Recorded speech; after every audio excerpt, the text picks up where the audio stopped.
Bem, agora vamos então à palavra de Deus. Vou pedir que vocês abram as vossas Bíblias em Efésios capítulo 2.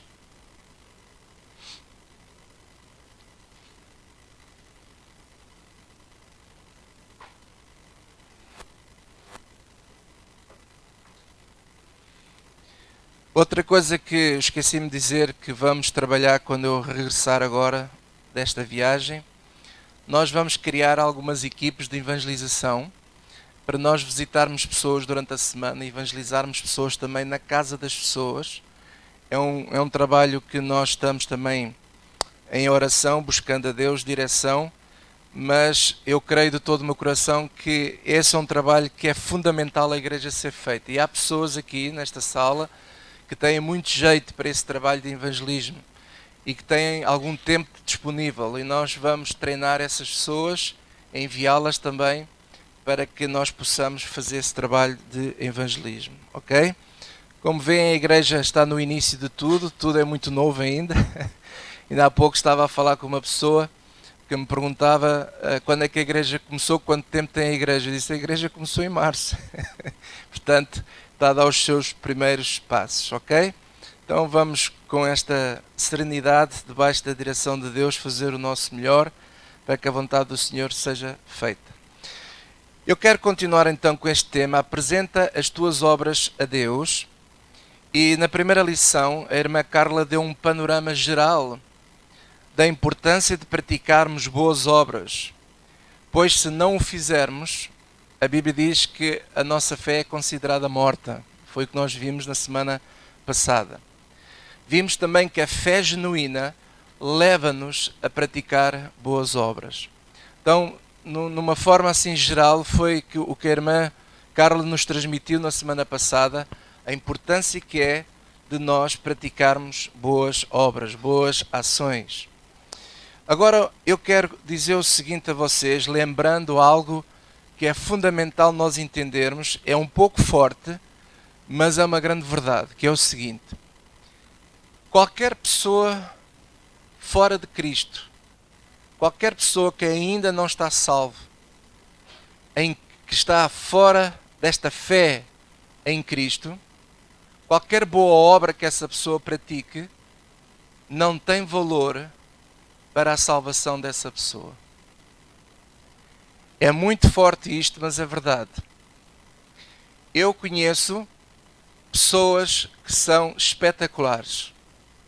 Eu conheço pessoas que estão sempre disponíveis para tudo. É uma coisa incrível.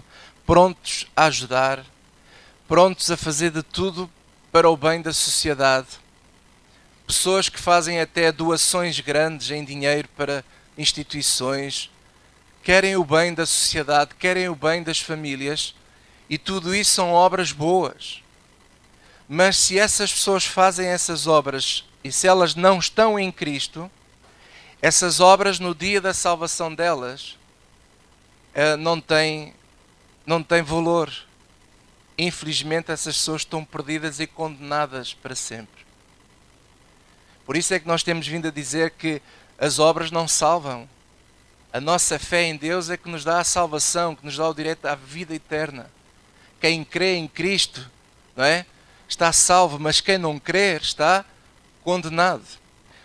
Ponha aí uma marca, eu pedi para abrir em Efésios 2, mas venha no instante comigo em Apocalipse, no último livro da Bíblia, Apocalipse 20.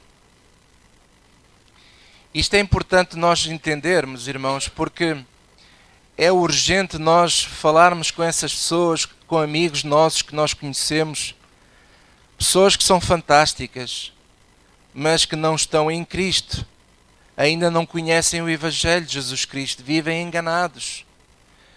Apocalipse 20, versículo 11, diz assim: E vi um grande trono branco, e o que estava assentado sobre ele, de cuja presença fugiu a terra e o céu, e não se achou lugar para eles.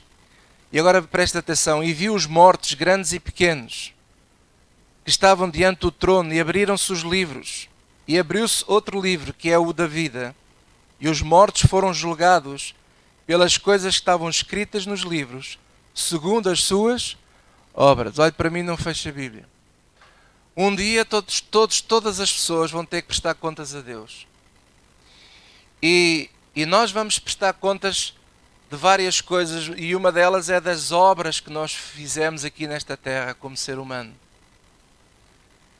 E diz a Bíblia que os grandes e os pequenos, toda a gente vai prestar contas, não há ninguém que fuja a isso. Abriram-se os livros. Livros esses onde estão registados, provavelmente é o que dá a entender, tudo aquilo que a pessoa fez nesta vida. E há um livro chamado o Livro da Vida. E o que acontece é o seguinte: quem não está escrito nesse livro da vida, vai acontecer o que diz a seguir, versículo 13: e deu o mar os mortos que nele havia, e a morte e o inferno deram os mortos que neles havia, e foram julgados cada um segundo as obras. E a morte e o inferno foram lançados no lago de fogo. Esta é a segunda morte. E aquele que não foi achado escrito no livro da vida foi lançado no lago de fogo. Olha para mim. Aquele que foi riscado ou que não foi achado escrito no livro da vida o nome dele, essa pessoa é lançada no lago de fogo, diz aqui. É condenada. E a pessoa pode até ter sido uma grande pessoa, uma ótima pessoa, um ótimo vizinho, um ótimo pai de família, um ótimo marido ou mulher, vice-versa. Pode ter sido pessoas fantásticas que deram tudo em prol de uma sociedade, para o bem de uma sociedade, fazendo obras fantásticas. Até muitas delas nós às vezes ouvimos os cristãos assim: às vezes as pessoas do mundo parecem melhores que nós, têm atitudes melhores que a nossa. E é verdade. Mas essas pessoas que agem assim, sem Cristo no coração, sem Cristo na vida delas, elas estão condenadas. Elas estão condenadas. Eu estou a lembrar só isto, estou a mostrar isto num outro prisma, porque nós aqui já temos vindo a ensinar que as nossas obras não nos salvam para a vida eterna, mas é importante que nós que agora somos de Cristo, pratiquemos boas obras. E agora sim podemos ir a Efésios 2. Efésios 2. A Bíblia diz também, se vocês quiserem tomar nota, em Isaías 64:6, que toda a justiça humana, toda a boa obra do ser humano que está fora de Cristo são como trapos de imundícia. Mas depois em Romanos 6:18 diz assim: e libertos do pecado, fostes feitos servos da justiça. Glória a Deus. Então, uma vez libertos do pecado, nós fomos feitos agora servos da justiça, da prática de boas obras. E Efésios 2, versículo 8 até diz assim: porque pela graça sois salvos por meio da fé. Isto não vem de vós, é dom de Deus. Não vem das obras para que ninguém se glorie. Lá está, a salvação não vem das obras para que ninguém se glorie. Porque somos feitura sua, criados em Cristo Jesus para as boas obras, as quais Deus preparou para que andássemos nelas. Glória a Deus. Então foi o que a Carla na semana passada começou a exortar-nos a nós todos, que nós, agora que somos salvos, nós que somos agora filhos de Deus, lavados pelo sangue de Jesus Cristo, perdoados do nosso pecado, agora sim Deus pede-nos a nós para praticarmos boas obras. Agora sim estas boas obras são aceitas diante de Deus, e Deus as aceita de bom grado, glória a Deus, porque Ele preparou para que andássemos nelas. Ele preparou isso tudo para que andássemos nelas. É o que a Bíblia diz. Posso ouvir o amém? Agora, esta prática das boas novas, agora quero falar para os cristãos. A maior parte de nós que estamos aqui já cremos neste Evangelho de Jesus Cristo, somos salvos pela fé, temos Jesus no nosso coração, glória a Deus. E agora, falando para estas pessoas e para aqueles que irão ver e ouvir este vídeo, quero dizer o seguinte: as nossas obras, as obras dos salvos, também vão ser julgadas. Não para condenação, mas vão ser julgadas para prémio, para galardão ou não galardão. E nós havemos de ensinar na próxima lição. Essa parte hoje não quero, como é que se diz, entrar na parte dos galardões, dos prémios. Havemos de ensinar na lição a seguir. Mas hoje eu quero entrar naquela parte do modo como as obras devem ser feitas. Porque se nós também fizermos as coisas de modo errado, em vez de produzir em nós galardão, produz em nós deméritos e detrimento para a nossa vida aqui já na Terra, como para também futuramente. Porque as pessoas pensam que o céu é uma coisa assim, que as pessoas andam lá tipo assim a flutuar. As pessoas pensam que o céu lá, a eternidade, é tipo assim, ninguém faz nada, está sempre de férias, sempre a comer. Não. O céu vai ser como uma grande nação, onde vamos continuar a conquistar, onde nós vamos continuar a trabalhar, onde nós vamos continuar. Vai haver um governo e o primeiro-ministro desse governo será o nosso Senhor Jesus Cristo, que nos governará, glória a Deus, com paz, com justiça, com equidade. Aleluia! E esse Jesus será o nosso Rei. Ele veio anunciar o reino a nós e começou já a dar aqui algumas dicas como é que vai ser as coisas.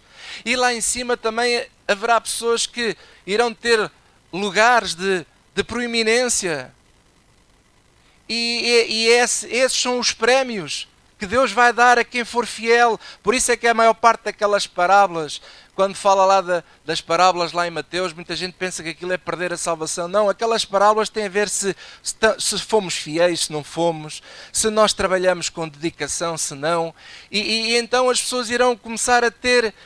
Deus vai julgar as obras dos santos e Ele vai dar prémios a uns e vai retirar coisas a outros. Aleluia. E isto não é uma competição. Quando Deus fala isto, não é para que a gente entre aqui numa competição de comparação. Olha, eu sou melhor que tu. Não, não é isso. O objetivo não é esse. O objetivo é que nós possamos ser fiéis no pouco que Deus nos dá. E nesse pouco que Ele nos dá, nós possamos executar a obra do Senhor com fé, com dedicação, com fidelidade, com amor, com alegria, etc, etc. Posso ouvir um amém? Então, amados, qual é esse modo? Que modo é que nós devemos fazer as obras que nos foram preparadas por Deus para nós, que somos os santos? Eu hoje quero concentrar-me aqui em 4 ingredientes muito importantes. As nossas obras, as nossas boas ações devem ter 4 coisas: amor, alegria, zelo e fé. Eu volto a repetir: amor, alegria, zelo e fé. Se nós conseguirmos praticar boas obras, juntando estes 4 ingredientes, oh irmão, você não precisa se preocupar com nada. Sendo fiel naquilo que Deus nos manda a cada um de nós tem dons, tem tarefas diferentes, específicas, não são todas iguais. O que Deus pretende é que você seja fiel naquilo que Deus lhe deu e caminhe por aquilo que Deus lhe deu. E tudo quanto vier à mão para fazer, que você faça com amor, com alegria, com zelo e com fé. Glória a Deus. Vamos ver então esta questão do amor. Abram as vossas Bíblias em 1 Coríntios 13. Vou pedir aqui. Célia, podes mandar isto, faz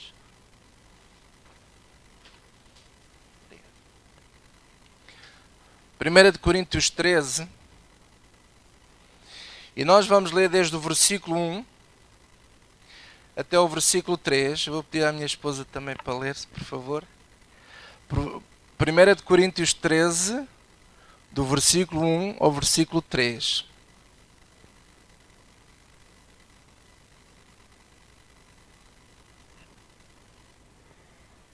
Ainda que eu falasse as línguas dos homens e dos anjos, e não tivesse caridade, seria como o metal que soa, ou como o sino que tine.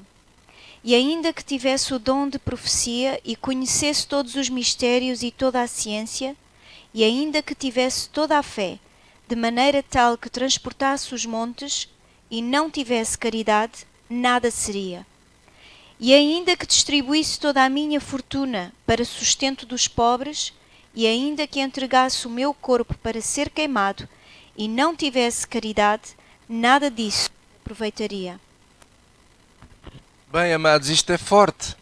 Esta palavra caridade aqui fala de amor.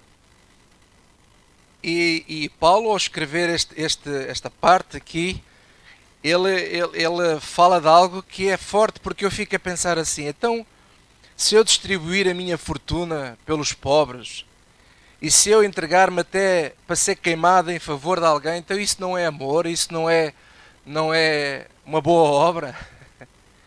Mas Paulo está a falar algo que realmente é verdade, porque muitas vezes as pessoas fazem coisas que parecem e são boas obras aos olhos do mundo, mas elas não são feitas por amor.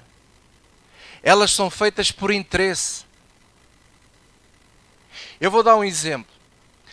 Este exemplo que eu vou dar acontece muito nos jogadores de futebol que são bem pagos, nos artistas de cinema bem pagos, que são muito conhecidos a nível mundial.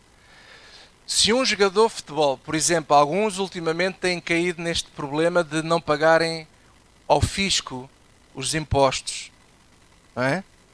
Isso traz má imagem para o jogador e para a marca que patrocina o jogador. Então, sabem qual é a tática que as marcas usam hoje? Eles usam assim: vamos criar aqui algo para limpar a imagem. E o que é que eles criam? Põem o jogador ou põem o artista a fazer doações de $1 milhão ou assim para uma instituição qualquer de caridade, e vem nas notícias e vem lá aquele cheque grande, não é? Assim, uma cartolina, $1 milhão para, por exemplo, Caritas. E as pessoas começam logo assim: fantástico, esta pessoa é mesmo fantástica, olha como ele ou ela fez esta doação. Eu quero que vocês saibam, amigos, que $1 milhão para muitas pessoas dessas é como 20 euros para muitos de nós. Não é nada. Não é nada. Para quem ganha milhões, não é nada. Mas, para limpar a imagem, é bom, porque as pessoas depois têm a memória curta, esquecem-se daquele erro que ele cometeu.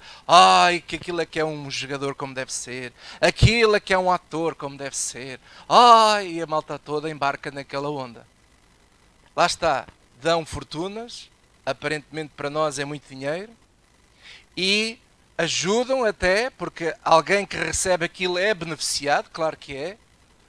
Mas falta aqui a coisa certa, falta o ingrediente certo, falta aqui o amor. E nós temos alguns exemplos na Bíblia, por exemplo, veja aí em Atos 5. Atos capítulo 5.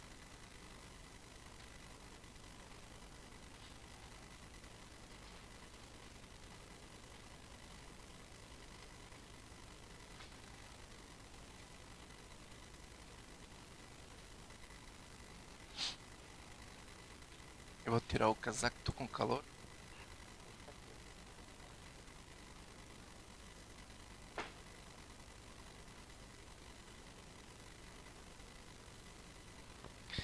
Atos 5, versículo 1 diz assim: Mas um certo varão chamado Ananias, com Safira, sua mulher, vendeu uma propriedade e reteve parte do preço, sabendo-o também a sua mulher.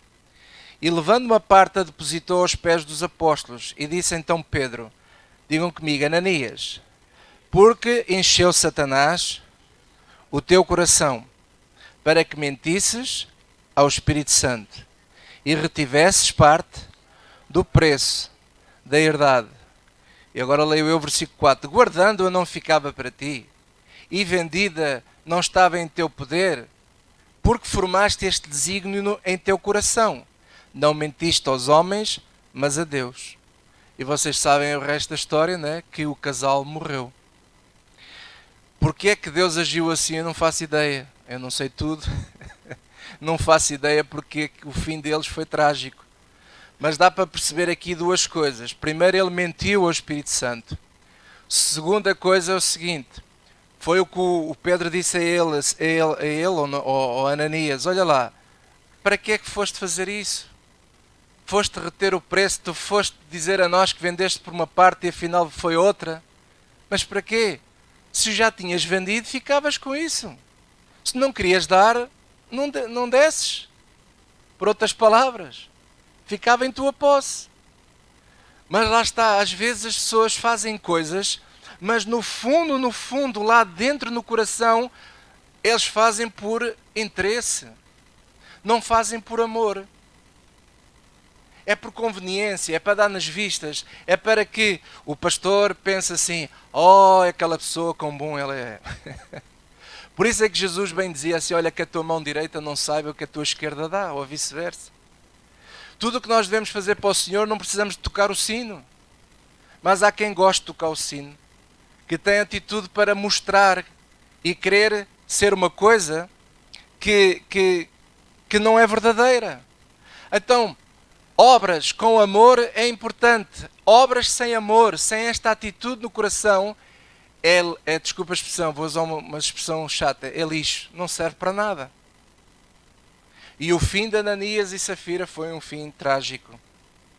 Então, que as nossas obras sejam sempre por amor. Que você nada faça por obrigação, mas porque você ama, porque você quer, porque você tem compaixão para com as pessoas e você quer ajudar as pessoas, então você faz com esse amor que está no seu coração. Posso ouvir um amém? Outra coisa importante é fazer obras com alegria. Veja aí, por exemplo, Romanos 14. Romanos 14.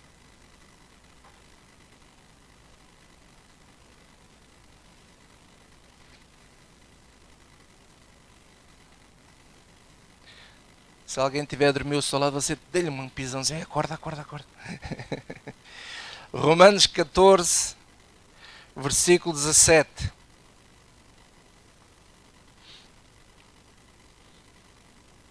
E diz assim a palavra de Deus. Leiam todos comigo. Porque o reino de Deus não é comida nem bebida, mas justiça e paz, e agora bem forte, e alegria no Espírito Santo. Amados, servir a Deus não pode ser uma chatice. Não pode ser um peso para nós. Quando você está numa situação em que, quando você está a servir a Deus, na igreja, ou seja em que área for, quando você começa a ser um peso, uma luta, uma dificuldade, já não há paz, já não há alegria, amados, isso a mim me diz muita coisa. Das duas, uma, ou eu mudo de atitude, ou então o meu tempo naquele lugar já chegou, acabou. Porque, veja o seguinte, amados, nós temos que fazer as coisas com alegria. Não é porque é obrigatório. Mas isto não é só dentro da igreja, é também lá fora, no seu trabalho. Trabalhe com alegria. Trabalhe com prazer. Trabalhe com vontade de ajudar o seu patrão. Os patrões também trabalhem para que também vocês possam recompensar justamente aqueles que trabalham consigo também. Faça tudo o que vier à mão para fazer, faça-o, mas faça-o com alegria. Quando eu digo fazer com alegria, não é estilo assim, você tem que andar com um sorriso desde as 8 da manhã até às 8 da noite. Não, é no coração, é você ter esta atitude assim, tudo o que vier à mão para eu fazer hoje, eu vou fazer para que tudo dê certo. E se não estiver a dar certo, eu tenho que fazer qualquer coisa, tenho que procurar uma solução para que passe a dar certo. Então esta alegria é uma força que nos move a agir numa atitude positiva, se assim podemos dizer. Então façamos com alegria. Eu já uma vez contei, não sei se foi aqui, mas em tempo já contei, quando eu estava a ajudar na igreja Zoe, há uns anos atrás, eu ia todos os dias de casa para lá, para Lisboa, ia nos transportes públicos, e na estação de Benfica, onde eu saía, estava uma mulher a fazer as limpezas de uma estação. Você pode imaginar o que é a sujidade de uma estação de comboios? Já devem perceber que aquilo não é nada agradável. Mas eu olhava para aquela mulher todas as manhãs, e aquela mulher, por incrível que pareça, quando eu olhava para ela, me dava força a mim. Porque ela estava sempre animada. Nunca vi aquela mulher assim. Não, as pessoas passavam por ela, não ligavam nenhuma, mas ela dizia bom dia às pessoas. ela tinha a iniciativa de se meter com as pessoas e de ser agradável para com as pessoas. E sentia um gozo naquilo que fazia, limpando. E eu disse assim, como é possível? É impressionante como é que há pessoas, eu não gosto de limpar, mas há pessoas que gostam. Por exemplo, eu fico admirado, não estou a querer passar aqui a graxa, mas a minha sogra gosta de cozinhar. E às vezes eu digo assim, ela diz assim, venham cá almoçar. Ai não, eu até recuso-me muitas vezes para não querer dar trabalho para ela, mas eu sei que ela tem prazer. Ela fez este cozido aqui para nós há 2 semanas, né? Ela fez-lo, foi trabalhoso, ela estava cansada no domingo, depois estava toda partida, mas ela fez com alegria, ela fez com amor. Os irmãos estão a entender? O que é que seria o oposto? É assim, olha, imagina ela lá na cozinha a tratar das carnes, e as carnes lá do porco, né, com aqueles pelos todos ainda assim, e ela assim, olha, isto não temos que queimar aqui os pelos para isto ficar mais agradável à vista e tal. E ela, imagino que fosse o oposto. Não, vai assim mesmo assim, olha, para quem é, bem basta, olha. Até mas alguém pode ficar mal disposto. Vai mesmo assim. Isso é trabalhar relaxadamente, é ser preguiçoso. Quem é que me está a entender? E às vezes as pessoas pensam que nestas pequenas coisas que Deus não está a ver. Mas Deus está a ver tudo. E por incrível que pareça, é disto que nós vamos prestar contas a Deus. As nossas obras vão ser julgadas assim. A nossa atitude, o modo como nós lidamos com as pessoas, o modo como nós fazemos. Por exemplo, há pessoas que têm certos tipos de atividades e trabalhos que estão sozinhos, que ninguém está a ver. O patrão não vê, o pastor Fidalgo não vê, o meu marido não vê, a minha mulher não vê, a minha prima não vê, ninguém vê. Mas há um que vê. Há um que vê tudo. E aquilo é tiro e queda. E fica registado, porque nós já vimos lá que os livros vão se abrir. Fica tudo registado, dia após dia. Está lá tudo escrito já. E mais, agora é o modo como nós fazemos. Por exemplo, vamos imaginar, você é uma pessoa que lida com dinheiro. É funcionário de uma empresa e você é contabilista, o que for, é tesoureiro e lida ali com dinheiro, mas ninguém vê. Não é? Mas há um que vê. Há um que vê. E às vezes a pessoa até está a lidar com dinheiro e com dificuldades financeiras, sabe Deus como a lutar lá em casa para pagar as contas. E vem aqueles pensamentos. Isto também, se tirares 20 ou 30, ninguém vê nada. Mas o Senhor lá acima vê tudo. E te garanto que fica registado. E um dia vamos ter que prestar contas a Deus disso. O modo como nós lidamos com o dinheiro, o modo como nós tratamos as pessoas, seja o que for, irmãos, nós vamos ter que dar contas a Deus. Então faça com alegria. Porquê? Porque no reino de Deus não é comida nem bebida, mas é justiça, paz e alegria no Espírito Santo. Glória a Deus. Amém?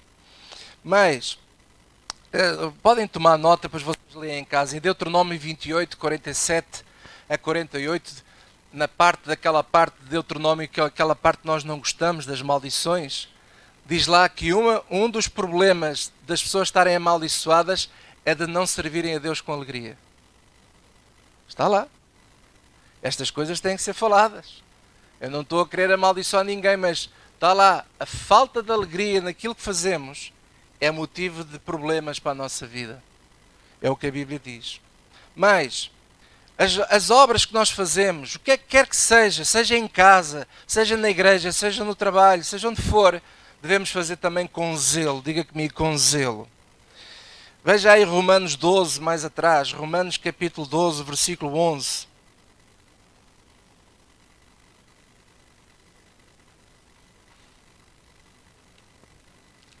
Romanos 12, versículo 11.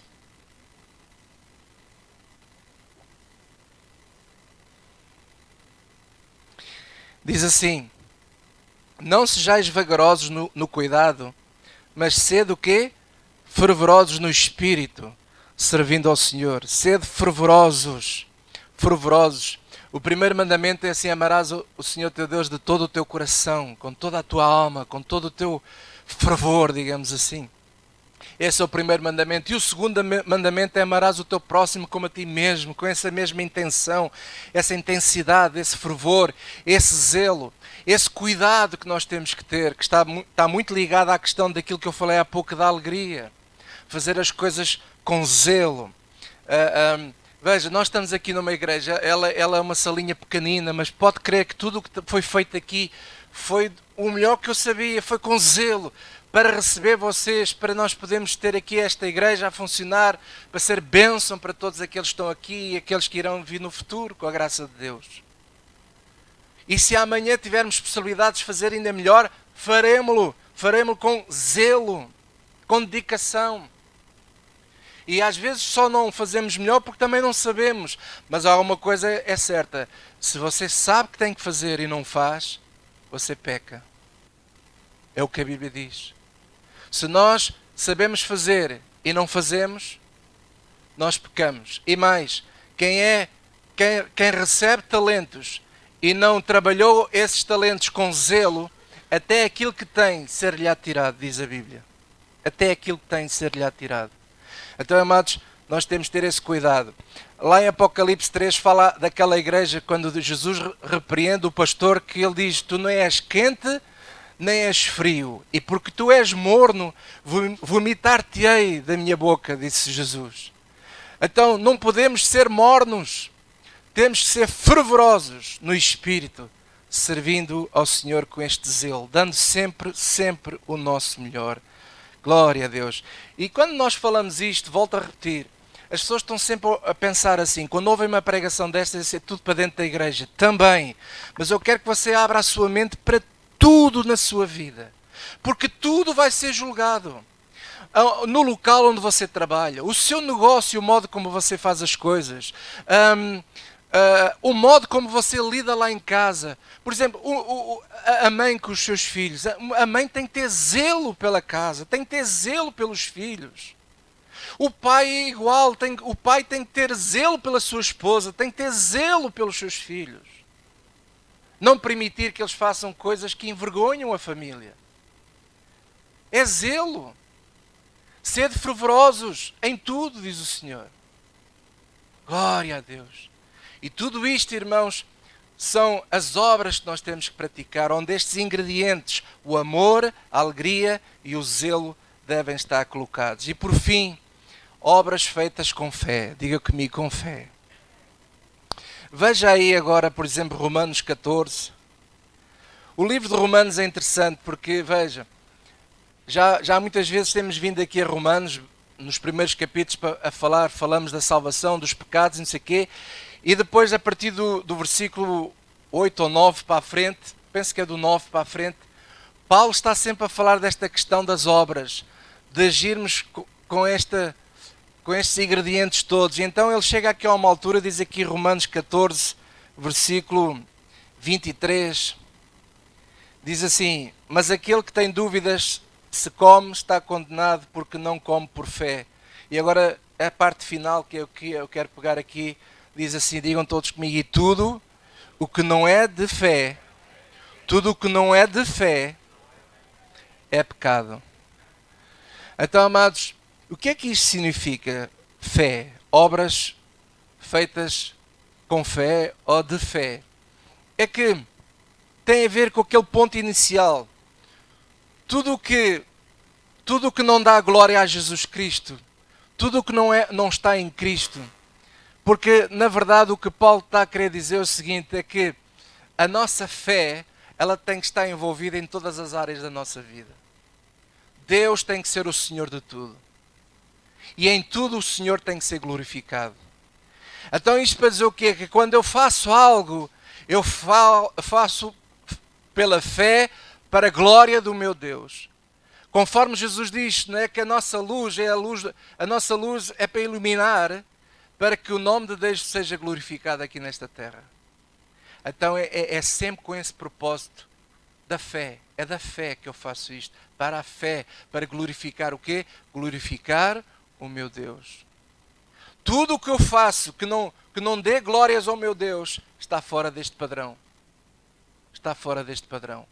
Porque nós sem Deus não somos nada, irmãos. Nós sem Deus não somos nada. As nossas obras sem Deus, elas são trapos imundos, mal cheirosos, conforme a Bíblia diz. Posso ouvir um amém? Muito importante isto. E agora quero entrar, por último, na melhor obra de todas. Vou voltar quase ao início, mas reforçando esse início. Abra as Bíblias agora em 1 de Pedro 4.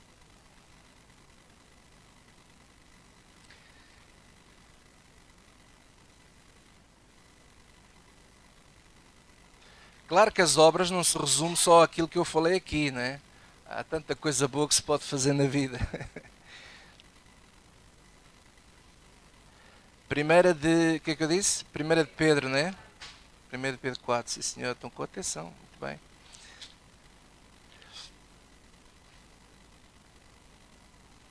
Glória a Deus. Versículo 8.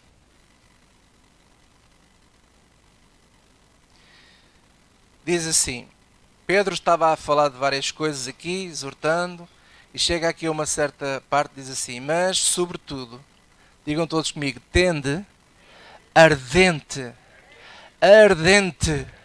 amor, uns para com os outros. Mais uma vez, ardente amor, uns para com os outros.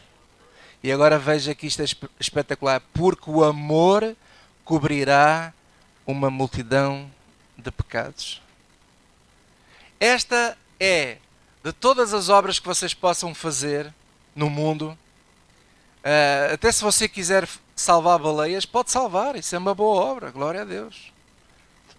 Com amor, com alegria, com zelo, e se for para a glória de Deus também, com fé, muito bem. Mas, meu amado, eu quero dizer uma coisa, a melhor obra que um cristão pode fazer na vida é ter um ardente amor para com os outros cristãos também. Ardente amor para os cristãos. Não está a falar do mundo, está a falar entre os cristãos. Vocês já repararam que eu estou sempre a levar vocês, neste caso do amor, não é? E até da participação, de nós ajudarmos uns aos outros, é sempre para os irmãos da igreja, para a família de Deus, para os cristãos, tendo um ardente amor. Olha, ontem, este ano, pela primeira vez, fiz umas brasas e grelhei umas carnes ontem. Eu tinha as carnes, eu tinha tudo, mas se não houvesse aquele fogo ardente, eu não podia comer a carne crua. Não seria saboroso. Então o amor precisa de arder, digamos assim, precisa de ter este ardente amor entre nós, este fervor, esta preocupação. E sabe o que é que o Pedro está aqui a lembrar? Está a lembrar uma passagem do Velho Testamento, veja aí em Provérbios, podemos ir a Provérbios 10.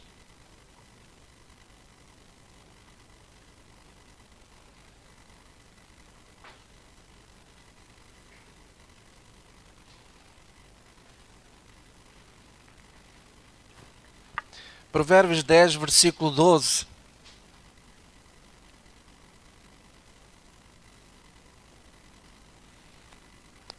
E ele está a lembrar, o Pedro lembrava na sua carta muita coisa que vinha nas Escrituras, no Velho Testamento, não é? E aqui, veja aqui assim o versículo 12, digam todos comigo, o ódio excita contendas. Isto é, o ódio, por outra palavra, é mais moderna, assim, o ódio promove contendas. É? As pessoas que estão com ódio, os invejosos, aqueles murmuradores que andam sempre à busca de como é que se diz, de procurar os erros dos outros, não é? E de os expor, e isso promove contendas entre a família, entre os cristãos, seja onde for. Mas digam todos comigo agora, mas o amor cobre todas as transgressões. Agora, deixe-me explicar isto, que isto é importante. Porquê é que o amor cobre as transgressões? Muitas vezes as pessoas leem esta passagem, e a passagem de Pedro, e elas pensam que isto refere-se no sentido de nós não andarmos, de nós encobrirmos os defeitos uns dos outros. Por um lado, sim, mas Deus quer ir mais além com esta questão do amor. É porque quando eu amo, para eu amar o meu próximo, eu tenho que ser verdadeiro com o meu próximo. Eu não posso ser injusto com o meu próximo. Eu não posso tratar mal o meu próximo. Eu não posso expor publicamente o meu próximo. Porque esta falta de amor que muitas vezes há na Igreja de Jesus Cristo leva a uma desconfiança tal que as pessoas, em vez de pecarem menos, pecam mais. Se eu não amar as pessoas, eu estou a excitar as pessoas a pecarem. Eu vou dar um exemplo. Vamos imaginar que eu tenho uma empresa e que alguns irmãos de vocês trabalham para mim. E para além de eu ser cristão, ainda sou o vosso pastor. E se eu depois for injusto para consigo, não pagar os salários a tempo e horas e por aí fora, eu exorto as pessoas a se tornarem mais murmuradoras, a falarem mal de mim. Então isso excita contendas, isso excita problemas. Os irmãos estão-me a entender? Mas se eu trabalhar no oposto, eu ajudo o cristão, eu ajudo o próximo a pecar menos. Por isso é que este amor cobre multidão de pecados. De quem? De todos nós, porque nós todos pecamos. Mas porque esta nuvem paira sobre nós, nós não conseguimos ver maldade em ninguém. Porquê? Porque ela cobre, a nuvem cobre a multidão das nossas falhas. E esta é a melhor obra, meu amado, que nós precisamos de praticar. E hoje, com alguma tristeza minha, eu quero dizer e assumir aqui o seguinte. As palavras que eu vou dizer. Infelizmente, a Igreja de Jesus Cristo está doente aqui nisto. Porque hoje, se há mais murmuração do que havia há uns anos atrás, há porque não estamos a trabalhar para fazer com que o irmão peque menos. Estamos a dar motivo para que haja murmuração. Pela nossa maneira de falar, pela nossa maneira de agir, estamos a dar motivo para que haja mais murmuração ainda. Porque as nossas obras são obras que, em vez de trazer glória para Deus, estão a trazer glória para o diabo. E esta é a tristeza e a realidade, e é por isso que hoje, irmãos, algumas pessoas deixaram de confiar nas igrejas, deixaram de confiar, e alguns vão às igrejas só por ir. Algumas pessoas só vão porque elas sabem que, elas no íntimo sabem que precisam de congregar-se, mas elas têm esta atitude assim: então tu ainda lá vais à igreja? Eu vou lá e tal, eu ouço e venho-me embora. Isso é doente. Isso é sintoma de uma grande doença, porque a pessoa, na verdade, vai por descargo de consciência, mas não há esta interação, não há este relacionamento.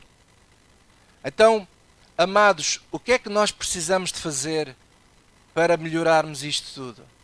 Precisamos de entender o seguinte, que o amor não é fazer vista grossa, o amor não é esconder o erro, mas o amor é tratarmos as pessoas de maneira a ajudá-las para que elas pequem menos.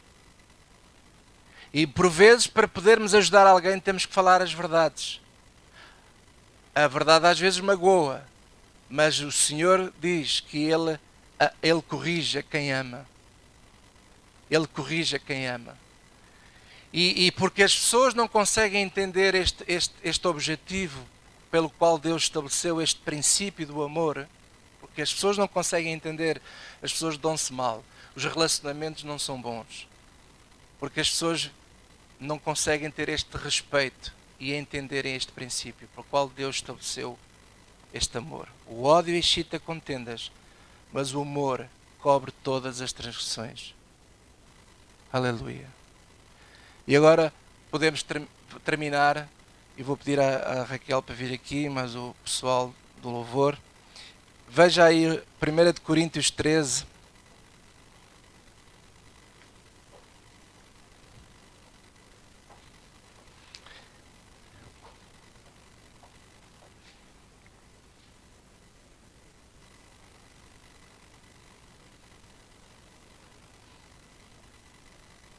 Você depois pode tomar nota, lá em Tiago 5, de 13 a 20, também fala essa questão de cobrir, e ele fala da questão da oração, mas tudo tem a ver com o amor, porque a Bíblia lá até diz assim: confessai as culpas uns aos outros para que sareis. Para que sareis. Tiago 5, de 13 a 20. Confessai as culpas uns aos outros para que sareis. Para que sareis. Por vezes nós precisamos de falar com alguém algumas fraquezas nossas, mas em vez da pessoa ajudar a outra, ainda vai expô-la. E isso faz com que a confiança se perca. E agora veja aí 1 Coríntios 13, versículo 4, diz assim, eu vou substituir a palavra caridade por amor, e diz assim: o amor é sofredor, é benigno, não é invejoso. O amor não trata com leviandade e não se ensoberbece. Não se porta com indecência. Não busca os seus interesses. Não se irrita. Não suspeita mal. Não folga com a injustiça, mas folga com a verdade. Isto é, ama a verdade. O amor ama a verdade. Tudo sofre. Tudo crê. Tudo espera e tudo suporta. Depois diz, versículo 8, o amor nunca falha. Mas havendo profecias serão aniquiladas, havendo línguas cessarão, havendo ciência desaparecerá. Porque em parte conhecemos e em parte profetizamos. Mas quando vier o que é perfeito, então o que é em parte será aniquilado. Quando eu era menino, falava como menino, sentia como menino, discorria como menino, mas logo que cheguei a ser homem, acabei com as coisas de menino. Porque agora vemos por espelho em enigma, mas então veremos face a face. Agora conheço em parte, mas então conhecerei como também sou conhecido. E depois ele termina voltando a dizer, digam comigo, agora pois, permanecem a fé, a esperança e o amor. Estas três. Mas a maior destas é o amor. É a melhor obra que nós temos para fazer. Posso ouvir um amém? Esta é a minha exortação como pastor, vosso amigo, que nós possamos começar a talhar as nossas ações nestes princípios. Do princípio do amor, da alegria, do zelo e da fé. Que todas as nossas ações possam ter pelo menos uma pitada destes 4 ingredientes. Eles são fundamentais. E um dia, depois iremos ver isso e vamos estudar sobre isso, um dia Deus vai analisar a obra de cada um. Há aqueles que constroem as suas obras baseadas no ouro, na prata e em pedras preciosas. Mas há aqueles que constroem as suas obras na palha, no feno, em madeira. Mas eu acredito que você e eu, todos vamos trabalhar para que as nossas obras sejam fundadas em fundamentos sólidos, para a honra e glória do nosso Deus. Amém? Glória a Deus. Deixe-me orar por vocês. Glória ao teu nome, Senhor. Pai, no nome de Jesus Cristo, eu te quero agradecer.